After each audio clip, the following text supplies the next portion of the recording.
కాసేపట్లోనే MLC కవిత శంషాబాద్ ఎయిర్పోర్ట్కి రానున్నారు. అయితే మొన్ననే ఈ నెల 16న కూడా తన కుమారుడు కన్వకేషన్ ప్రోగ్రామ్కి అమెరికా వెళ్ళారు. ఆమె భర్తతో పాటు ఆమె వెళ్ళారు. మరి ఈ నేపథ్యంలోనే నిన్న ఒక లేఖ కూడా బహిర్గతమైంది, బయటకు వచ్చింది. మరి తన తండ్రి కేసీఆర్కి ఎమ్మెల్సీ కవిత లేఖ రాశారంటూ కూడా నిన్న బహిర్గతం కావడంతో ఇప్పుడే అంతా కూడా హాట్ టాపిక్గా మారని చెప్పుకోవచ్చు. ఆమె నిజంగానే లేఖ రాశారా? ఆ లేఖలకు సంబంధించి కూడా మరి ఆమె మే 2న కేసీఆర్కు లేఖ రాసినట్టుగా అందులో ఉంది. మరి ఎలకతుర్తి బీఆర్ఎస్ రజతోత్సవ సభ అనంతరం కూడా ఆమె లేఖ రాసినట్టు ఉంది. కాబట్టి మరి ఈ లేఖపైనే ప్రధానంగా ఇప్పుడు అన్ని పార్టీలు కూడా చర్చ నడుస్తుంది. ఇటు దీనిపై ఈరోజు ఇటు బీజేపీ అదేవిధంగా కాంగ్రెస్ నేతలు కూడా స్పందించారు. మరంతా కూడా మరి ఆ లేఖ విషయంపై కూడా మరి ఇప్పటి వరకు ఇటు బీఆర్ఎస్ నేతలు కానీ ఇటు బీఆర్ఎస్ వర్కింగ్ ప్రెసిడెంట్ కేటీఆర్ కానీ హరీష్ రావు కానీ ఎవరు కూడా స్పందించలేదు. ఇటు కవిత ఎమ్మెల్సీ ఉన్నటువంటి కవిత ఆమె జాగృతి కార్యాలయం నుంచి కూడా ఎలాంటి స్పందన లేకపోవడంతో మరి ఆ లేఖ రాసింది ఆమెనా కాదా, మరి ఆమె ఆ విషయంపై ఆ లేఖ స్పందనపై ఏం మాట్లాడినది కూడా కొంతవరకు చర్చమని చెప్పుకోవచ్చు. ఇక్కడ ప్రజెంట్ మనం శంషాబాద్ ఎయిర్పోర్ట్లో చూస్తున్నాం. ఇప్పటికే ఇటు జాగృతికి సంబంధించిన కార్యకర్తలు నాయకులంతా కూడా ఒక్కొక్కరు వివిధ జిల్లాల నుంచి కూడా చేరుకుంటున్నారు. ఆమెకు ఘన స్వాగతం పలికేందుకు కూడా ఇక్కడ పెద్ద ఎత్తున కూడా జాగృతికి సంబంధించిన నేతలంతా కూడా ఒక్కొక్కరుగా చేరుకుంటున్నారు. మరి ప్రధానంగా ఇటు బీఆర్ఎస్ పట్ల మరి ఇటు నెగిటివ్ పాజిటివ్ ఫీడ్బ్యాక్ను కూడా కేసీఆర్కి కవిత లేఖ రాసినట్టు కూడా మరి నిన్న కూడా బయటకు వచ్చింది. మరి దీనిపైనే ప్రధానంగా కూడా చర్చ జరుగుతుంది. మరి రజోత్సవ సభలో కేసీఆర్ ప్రసంగంలోని ప్లస్ పాయింట్లతో పాటు మైనస్లు కూడా ఈ లేఖ ద్వారా వివరించారు ఎమ్మెల్సీ కవిత. మరి ఆపరేషన్ కాంగారు వ్యతిరేకించడంతో పాటు ఇటు పాల్గామా ముద్దులకు మౌనం పాటించడం విషయంపై అదేవిధంగా రేవంత్ రెడ్డి పేరును కూడా ప్రస్తావించకుండానే కాంగ్రెస్ ప్రభుత్వం ఫెయిల్ అయిందని చెప్పడం కూడా బాగుందని కూడా ఆమె చెప్పారు. ఇక నెగిటివ్ ఫీడ్బ్యాక్ విషయానికి వస్తే మాత్రం ఆమె కొన్ని సంచలన విషయాలు కూడా ఆ లేఖలో కూడా ప్రస్తావించారు. మరి దాదాపుగా 6 పేజీల లేఖతో కూడినటువంటి లేఖ కూడా బయటకు వచ్చింది. మరి అందులో నెగిటివ్ ఫీడ్బ్యాక్కు సంబంధించి కూడా మరి మొత్తం ప్రసంగంలో కేవలం 2 నిమిషాలు మాత్రమే బీజేపీని టార్గెట్ చేయడం, భవిష్యత్తులో మరి బీజేపీతో బీఆర్ఎస్ పొత్తు పెట్టుకుంటుందనే అంశం అనే సందేశం కూడా వ్యక్తమవుతున్నట్టు కూడా మరి అందులో ఆమె ప్రస్తావించారు. మరి తనను జైలు పాలు చేసినటువంటి బీజేపీకి విమర్శించకపోవడం, వ్యక్తిగతంగా తనకు అసంతృప్తి వ్యక్తం చేసిందని కూడా ఎమ్మెల్సీ కవిత తన లేఖలు కూడా పేర్కొంది. మరి ఈ విషయంపై మరి ఆ లేఖ మరి కవితనే రాశారా, మరి ఒకవేళ ఆమె మే 16న ఆమె అమెరికా వెళ్ళారు, మరి మే 2నే ఆమె లేఖ రాసినట్టుగా తెలుస్తూ ఉంది. మరి ఈ నేపథ్యంలో మరి ఈ మధ్యకాలంలో ఎందుకు బయటకు రాలేదు? మరి ఆమె అమెరికా టూర్లో ఉన్నప్పుడు మాత్రమే, అంటే తన కుమారుల కన్వకేషన్ సమయం వెళ్ళినప్పుడు మాత్రమే ఆమె అటు వెళ్ళడం, మరి నిన్ననే బహిర్గతం కావడం పట్ల కూడా కొంతవరకు అనేక అనుమానాలు వస్తున్నాయి. మరి ఆ లేఖ ఎమ్మెల్సీ కవితను రాసిందా, మరి బీఆర్ఎస్ నేతల పట్ల ఆమె కొంతవరకు అసంతృప్తి వ్యక్తం చేస్తున్న మాట తెలుస్తూ ఉంది. మరి ఈ మధ్యకాలంలో ఇటు కేటీఆర్ కూడా హరీష్ రావుని కలిశారు, మరి ఆయన ఇంటికి కూడా 2 సార్లు వెళ్ళారు. మరి బీఆర్ఎస్ సంబంధించిన నేతల మధ్య కొంతవరకు అంతర్గతంగా కొంతవరకు చర్చ జరుగుతుందని కూడా జరుగుతుంది. మరి ఇప్పటివరకైతే ఇటు కేటీఆర్ కానీ ఇటు హరీష్ రావు కానీ మరి ఎమ్మెల్సీ కవిత ఆఫీస్ నుంచి కూడా ఎలాంటి స్పందన లేదు ఈ లెటర్పై. మరి ఇక్కడ మనం చూస్తున్నాం. మరి ప్రజెంట్ అయితే మాత్రం ఒక్కొక్కరుగా ఇటు జాగృతి సంబంధించిన నేతలు నాయకులు కార్యకర్తలంతా కూడా ఒక్కొక్కరు కూడా వస్తున్నారు. మరి వాళ్ళంతా ఎక్కడి నుంచి వచ్చారో తెలుసుకుందాం. అన్న చెప్పండి, ఎక్కడి నుంచి వచ్చారండి?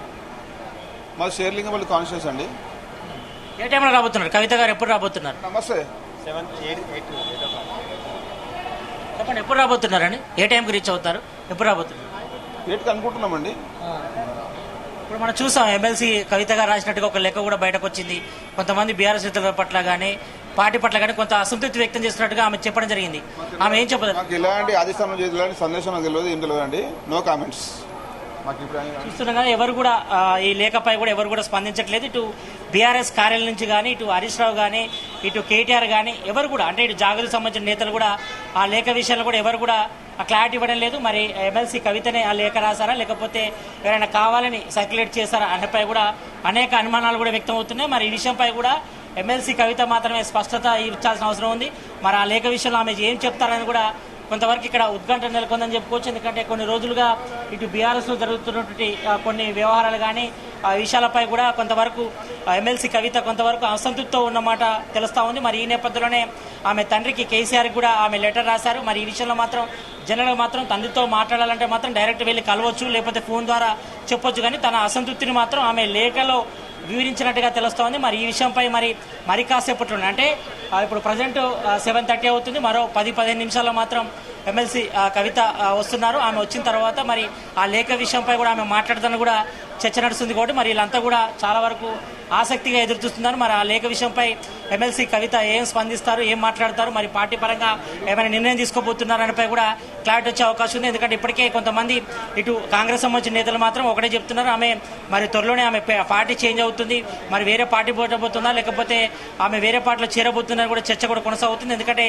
ఈ మధ్యకాలంలో ఇటు కేటీఆర్ కూడా హరీష్ రావు ఇంటికి వెళ్లి కలవడం 2 సార్లు కూడా మాట్లాడడంతో మరి కొంత క్లాసెస్ వచ్చినట్టుగా తెలుస్తుంది. మరి ఈ విషయంపై కూడా మరి అంతర్గతంగా కుటుంబంలో విషయంలో మాత్రం కొంతవరకు చర్చ అయితే కొనసాగుతుంది. మరి కేటీఆర్ హరీష్ రావుని కలవడం 2 సార్లు వెళ్లి కలవడం మరి కొంతవరకు పార్టీ కార్యక్రమాలకు కవిత కూడా దూరంగా ఉండడం, ఓన్లీ జాగృతి కార్యక్రమాల్లో మాత్రమే ఆమె పాల్గొనడం. మొన్న ఆ మధ్య ఇటు పాల్గొమ సంబంధించి ఇటు ఆపరేషన్ సింధూర్ విజయవంతమైన నేపథ్యంలో ఆమె ఇటు ఇందిరా పార్క్ నుంచి మొదలుకుంటే ఆర్టీసీ క్రాస్ రోడ్ వరకు కూడా ఆమె జాగృతి ఆధ్వర్యంలో మాత్రమే ర్యాలీ తీశారు. మరి ఈ నేపథ్యంలో కొంతవరకు ఇటు బీఆర్ఎస్ కు కొంతవరకు ఆమె దూరంగా ఉంటున్నారు, ఓన్లీ జాగృతి ఆధ్వర్యంలోనే ఆమె కార్యక్రమాలు కూడా చేపడుతున్నారు. మరి గతంలో బీఆర్ఎస్ గవర్నమెంట్ ఉన్నప్పుడు ఇటు బతుకమ్మ వేడుకలు కానీ ఇతరత్ర కార్యక్రమాలన్నీ కూడా జాగృతి ఆధ్వర్యంలో చేశారు కాబట్టి మరి ప్రజెంట్ మాత్రం ఆమె కూడా ఎమ్మెల్సీ కవిత జాగృతి ఆధ్వర్యంలో అనేక కార్యక్రమాలు కూడా చేపడుతున్నారు. మరి ఈ నేపథ్యంలో ఈ లేఖ విషయంపై కూడా మరి కాసేపట్లోనే మరి సంచలన వ్యాఖ్యలు చేసే అవకాశం ఉంది. మరి ఈ వారిపై కూడా క్లారిటీ వచ్చే అవకాశం, ఎందుకంటే ఈ లేఖ రిలీజ్ అయినప్పుడు కూడా ఆమె అమెరికాలో ఉన్నారు కాబట్టి ఆమె కొడుకు కాన్వెన్షన్ సంబంధించి డిగ్రీ పట్టాకు సంబంధించి ప్రోగ్రాంలు కూడా ఆమె భర్తతో కూడా కలిసి వెళ్లారు కాబట్టి మరి ఈ నేపథ్యంలోనే నిన్న లేఖపై కూడా పెద్ద చర్చ జరిగింది. మరి ఈ లేఖపై కూడా ఇటు బీఆర్ఎస్ బీజేపీ నేతలు కూడా కొంతవరకు కామెంట్లు కూడా చేయడం జరిగింది. మరి ఈ విషయంపై కూడా మరి ఎమ్మెల్సీ కవిత మాత్రం చెప్పాల్సి ఉంది. మరి ప్రజెంట్ అయితే మాత్రం ఆ లేఖ విషయంలో మాత్రం ఇటు బీఆర్ఎస్ కార్యాలయం నుంచి కానీ ఇటు కవిత కార్యాలయం నుంచి కానీ ఇటు కేటీఆర్ నుంచి కానీ ఇటు మరోవైపు హరీష్ రావు నుంచి కానీ ఎలాంటి రాలేదు. మరి ఈ విషయంపై కూడా మాట్లాడాలి. మరి ప్రజెంట్ మనతో పాటు బీఆర్ఎస్ నాయకులు ఉన్నారు, వాళ్ళతో మాట్లాడదాం. అన్న చెప్పండి, కవిత గారు ఎప్పుడు వస్తున్నారు, ఈ లేఖ విషయంపై ఆమె స్పందించే అవకాశం ఉందంటారు? అంటే స్పందిస్తారా స్పందించలేదా అనేది కాదు, కానీ మొన్న ఈరోజు భారతీయ జనతా పార్టీ, కాంగ్రెస్, తెలుగుదేశం తర్వాత మరి ప్రత్యేకించి రేవంత్ రెడ్డి గారు టీం చేస్తున్నటువంటి బీఆర్ఎస్ మీద దాడిలో భాగంగా కేసీఆర్ గారి కుటుంబం మీద చేస్తున్నటువంటి రాజకీయ కుట్రలో భాగంగా జరుగుతున్న ఈ తతంగాల విషయమై మరి మొన్న హరీష్ రావు గారు చాలా స్పష్టంగా చెప్పారు, మేమంతా ఒకటే అని. రైతు సభలో ఏకముఖంగా మేము పార్టీ ఉన్నదని చూపెట్టడానికి మాత్రమే ఆ విధమైనటువంటి చేశారు. అలాగే కవితమ్మ గారు కూడా ఇప్పుడు స్పందించే వీలుంది ఖచ్చితంగా, ఎందుకంటే తన పేరు మీద విడుదలైనటువంటి లేఖ కాబట్టి ఆమె స్పందించక తప్పదు. స్పందిస్తారో ఆమె ఏం చెప్తారో మనం విందాం. కానీ ఇదంతా రాజకీయ కుట్ర, తెలంగాణ ప్రజల మీద, తెలంగాణ రాష్ట్ర ప్రయోజనాల మీద, భవిష్యత్తు తెలంగాణ రాష్ట్రం మళ్లీ కూనరిల్లిపోవాలి, ఆర్థిక స్థితి అధోగతి పాలు కావాలి, అలాగే మరి తెలంగాణ ప్రజల కోసం పోరాటం చేస్తున్న కేసీఆర్ గారి నాయకత్వాన్ని పొందబెట్టాలనే ఉద్దేశంతో రేవంత్ రెడ్డి గారు టీంలో భాగంగా భారతీయ జనతా పార్టీ, తెలుగుదేశం పార్టీ కలిసి ఉన్నాయి. అవి కుట్రలో భాగంగా ఇవన్నీ జరుగుతూ ఉన్నాయి. అదొక అజ్ఞాత లేఖగానే మేము పరిగణిస్తూ ఉన్నాం. ఎందుకు అనంటే నిజాలు తెలియంది ఆ లేఖ గురించి మాట్లాడటం అనేది అనుచితం. కాబట్టి మనం మరి కవితమ్మ గారు ఇప్పుడే విచ్చేస్తా ఉన్నారు కాబట్టి తను ఏం చెప్తుందో మనందరం విందాం. ఒకవేళ లేఖ నిజమే అయినా దాంట్లో తప్పేమీ లేదు, ఉన్నది ఉన్నట్లుగానే ఉన్నదని ప్రజలందరి భావాన్ని ఆమె ప్రకటించినంత మాత్రాన అదేదో భూతద్దం దాల్సిన అవసరం లేదు. కేసీఆర్ గారు కూడా దాన్ని స్వాగతిస్తారని తప్పిస్తే చేసిన తప్పేం లేదండి. అంటే ఇప్పుడు బీఆర్ఎస్ వాళ్ళు రాసిన లేఖనా లేకపోతే బీజేపీ వాళ్ళ కాంగ్రెస్ వాళ్ళు రాసిన మీరు ఏమనుకుంటున్నారు? ఇది పక్కా రేవంత్ రెడ్డి గారి కుట్రనే.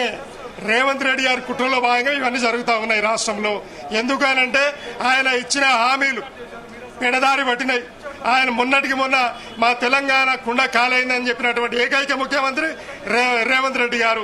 ఎక్కడ కూడా భారతదేశంలో ఏ ముఖ్యమంత్రి కూడా ఈ విధమైనటువంటి విధానాలతోటి, ఈ విధమైనటువంటి భాషతోటి ఎవరు నడవట్లేదు.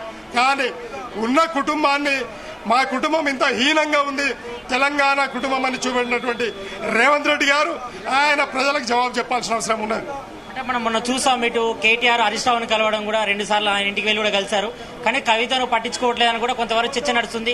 అంటే కొంతవరకు బీఆర్ఎస్ లో ఇంటర్నల్ గా వీళ్ళ మధ్య కొంతవరకు అంతర్గత మధ్య విభేదాలు ఏర్పడాయని కూడా వస్తూ ఉంది. దానిలో ఎంతవరకు వాస్తవం ఉంది? పార్టీ అనేది ఒక్కరి కుటుంబం పార్టీ కాదు కదా, 60 లక్షల ఎవరు సభ్యులు ఉన్నటువంటి మహాసముద్రం బీఆర్ఎస్ పార్టీ అండి. దానికి అధ్యక్షులు కేసీఆర్ గారు.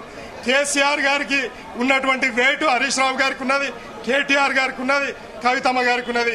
ఎవరికి తక్కువ ఇచ్చారు విలువ? ఇదంతా రాద్ధాంతం అనేది ఇతర పార్టీలు సృష్టిస్తూ ఉన్నాయి. ఎందుకు అనంటే కుటుంబాన్ని విచ్చగొట్టాలనే ఏకైక లక్ష్యంతో రాజకీయ కుట్రలో భాగంగా ఇవన్నీ అవాకులు చవాకులు లేనిపోని అన్ని సృష్టి జరుగుతూ ఉన్నది. భారతీయ జనతా పార్టీ కుట్రవన్నీ భారతీయ జనతా పార్టీ మాతో పార్లమెంట్ ఎన్నికలలో పోటీ చేస్తారా లేదా అని చెప్పేసి మరి ఒత్తిడి చేసిన సందర్భంలో మరి కేసీఆర్ గారు మరి ససేమిరా వద్దన్నందుకు గాను కవితమ్మ గారిని జైల్లో వేశారు.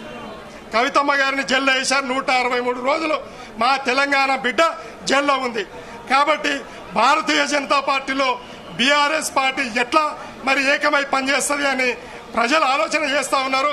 మేము ఎట్టి పరిస్థితుల్లో భారతీయ జనతా పార్టీతో మేము పోయేది లేదు అనే విషయాన్ని చెప్తా ఉన్నాం.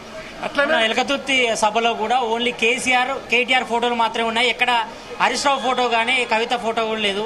దీనిపై కూడా కొంతవరకు ఆమె అసంతృప్తితో ఉన్నమాట వాస్తవా కాదా చెప్పండి. తాను అసంతృప్తి లేదండి, ఉన్నదని చెప్తే ఏం చేస్తాం చెప్పండి. తాను ఎందుకు అసంతృప్తితో ఉంటుంది? ఇప్పుడు ఆమెనే పార్టీ ఆమె, ఇంకా దాంట్లో పంచాయతీ ఏముంది చెప్పండి. అంటే ఇటు కేటీఆర్ కానీ హరీష్ రావు కానీ ఆమెను పట్టించుకోవట్లేదు. కొంతవరకు పార్టీ నేతల పట్ల ఆమె అసంతృప్తిగా ఉన్నట్టుగా ఆ లేఖలు కూడా కొంతవరకు స్పష్టంగా ఉంది. అంటే తనకు ఆ ప్రయారిటీ ఇవ్వలేకపోవడం కానీ అట్లా జరుగుతుంది. ఒకవేళ తాను రాస్తే ఆమె తప్పేం చేయలేదు అంటున్నాను. తాను రాస్తే కూడా తప్పేం చేయలేదు. That is the positive. ఏం ప్రాబ్లం లేదు. అంటే ఆమె జైలుకి వెళ్ళినప్పుడు కూడా బీఆర్ఎస్ నేతలు విమర్శించడంలో మాత్రం కొంతవరకు కేసీఆర్ కొంచెం ఆతుచిగా వివరించారని కూడా ఆమె కొంచెం ఆవేదన వ్యక్తం చేసినట్టుగా ఆ లేఖలో ఉంది. దానిపై మీరు లేదండి, ప్రతిదీ భూతత్వంలో శూలశోధన చేస్తే ఎట్లా అండి నాకు అర్థం కాదు. తండ్రికి బిడ్డకు మధ్య ఏదైనా పురపచ్చాలు ఉంటాయా? చెల్లెలకి అన్నకు మధ్యలో పురపచ్చాలు ఉంటాయా? బావకు మరదల మధ్యలో పురపచ్చాలు ఉంటాయి? అవన్నీ ఏం లేవు. అందరూ ఒకటే ఉన్నారు. ఇదంతా రాజకీయ కుట్రలో ఇదంతా భాగమనే మేము తెలియజేస్తాం. అంటే తండ్రి కూతురు మధ్య మాట మీరు మాడారు కదా, జనరల్ గా తండ్రి కూతురు మాడారంటే డైరెక్ట్ ఫామ్ హౌస్కి వెళ్ళి కలవచ్చు, లేదంటే ఫోన్ ద్వారా చెప్పొచ్చు. అంటే ఈ లేఖ ద్వారానే కవిత ఏం చెప్పదలుచుకుంది? లేఖ ద్వారా ఎందుకు పెట్టారు? జనరల్ గా తండ్రిని కూతురు కలిసేటప్పుడు అంగీకరించలేదు కదండి. మీరు మాట్లాడుతూ ఉన్న అది అజ్ఞాత లేఖన తాను రాసిందని ఇంకా స్పష్టం కానప్పుడు తాను రాసినట్లుగా నేను ఎట్లా అంగీకరించాలి? ఆమె తను వచ్చిన తర్వాత జవాబు ఇస్తుంది కదా, చూద్దాం. మేము కూడా మీలాకనే కదా, మరి తెలియదు ఎట్లా మాట్లాడాలి. ఇప్పుడు ఎమ్మెల్సీ కవిత గారు ఇటు ట్విట్టర్లో కూడా యాక్టివ్ ఉంటారు, కేటీఆర్ యాక్టివ్ ఉంటారు, హరీష్ రావు కూడా యాక్టివ్ ఉంటారు. కానీ ఈ విషయంపై దాదాపు 24 అవర్స్ దాటింది, అయినా కూడా ఎవరు కూడా స్పందించకపోవడం, ఈ మౌనానికి ఇక్కడ కారణం ఏందంటారు? ఇదంతా లీకేజ్ ప్రపంచం అండి. రేవంత్ రెడ్డి గారు మా బీఆర్ఎస్ పార్టీ మీద, మా కేసీఆర్ గారి ఫ్యామిలీ మీద విపరీతమైన కుట్రలో భాగంగా ఇవన్నీ జరుగుతూ ఉన్నాయి. అవన్నీ రేవంత్ రెడ్డి గారి సృష్టి. ఇక్కడ చూస్తున్నాం కదా, మరి కాసేపట్లోనే ఎమ్మెల్సీ కవిత రానున్నారు. వచ్చిన తర్వాత మరి ఆ లేఖ విషయంపై మరి 6 పేజీల లేఖ రాసినట్టుగా మరి బయటకు వచ్చింది, మరి బహిర్గతమైంది. కాబట్టి మరి ఆ లేఖ విషయంలో మరి ఎమ్మెల్సీ కవితనే ఆ లేఖ రాశారా, లేకపోతే ఇటు బీఆర్ఎస్ నేతలు ఆరోపిస్తున్నట్టుగా మరి ఇదంతా కూడా కాంగ్రెస్ కుట్ర అనేది కూడా వాళ్ళు అంటున్నారు. మరి ఈ నేపథ్యంలో మరి కాసేపట్లోనే ఈ లేఖపై కూడా పటాపంచర్ కానుంది. మరి కాసేపట్లోనే ఎమ్మెల్సీ కవిత వచ్చిన తర్వాత మరి ఆ లేఖ ఆమె రాశారా, లేకపోతే ఎవరైనా కావాలని హైలైట్ చేయడం కోసం మరి ఇతర విషయాలను పక్కదో పట్టించడానికి ఈ రకంగా హైలైట్ చేసి మరి లేఖ రూపంలో రిలీజ్ చేస్తారపై కూడా మరి కాసేపట్లోనే ఈ లేఖ విషయంపై కూడా ఎమ్మెల్సీ కవిత స్పందించే అవకాశం అయితే కనిపిస్తుంది. ఈ నేపథ్యంలోనే విజువల్స్ చూస్తున్నాం. మరి ఇటు జాగృతికి సంబంధించిన నాయకులు, కార్యకర్తలు అందరంతా కూడా మరి ఎమ్మెల్సీ కవిత ఏం మాట్లాడతారు లేఖ విషయంపై కూడా అనేపై కూడా సర్వర్తో ఉత్కంఠ నెలకొందని చెప్పుకోవచ్చు. Thank you Satish.